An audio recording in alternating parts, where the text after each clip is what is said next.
I guess what really encouraged me to start getting involved was that moment of recognition when I realized I wasn't alone, because I'd felt so isolated during my 16-year marriage of abuse. I thought I was the only one. I'm really grateful that that very first outreach lady from the shelter started the ball rolling with me being able to meet other resources, find ones that I can work with, partner with them, and tackle the world. We need to be able to, in my opinion, teach women survivors how to fish, not give them a fish for a day.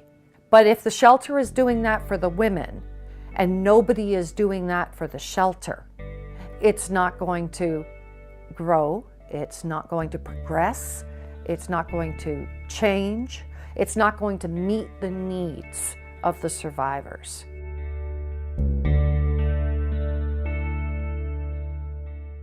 I think if the shelters and all of the services are going to welcome the feedback of the survivors, of the women who have utilized those services, if they welcome the feedback from their customers and they are devoted to developing superior customer service and satisfaction in the same vein as what a consumer model would do, I think what we're talking about is ditching this philosophy that we seem to have where we band-aid the systems, because some of them are still operating as if we're in an environment that is 30, 40 years ago, and we're not. And we need those shelters to be more effective, and we know what we need.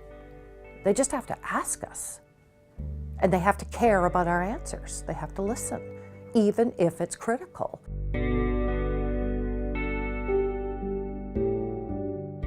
The committees that I'm on, one is at a local level, one is at a provincial level, and then the other one is more the case advocacy where I'm working one-on-one with other women that have gone through what I've done. And I'm in a mentoring role. I'm helping other women now become mentors themselves. If I can learn to be a good advocate, then I can teach 3 other women. And those 3 other women become good advocates in whatever form that takes, each to their unique locality or individual skill set. They then teach 9 women. They then, after that, teach 9 women. But it starts with me. We bring passion, we bring energy, but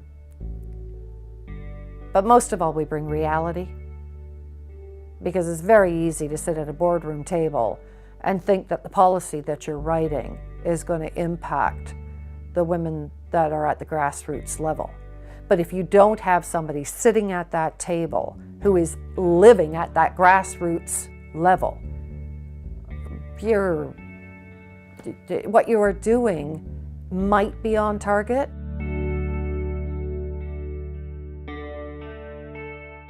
If a shelter invites someone onto the board and helps them get there, if they're scared, helps them, encourages them to share their voice, helps them develop their self-esteem and recognize that they are of value, they do have something to offer. They have something to offer, we all do. If the people that work at the shelter can achieve that, it opens up the doors of possibility immensely.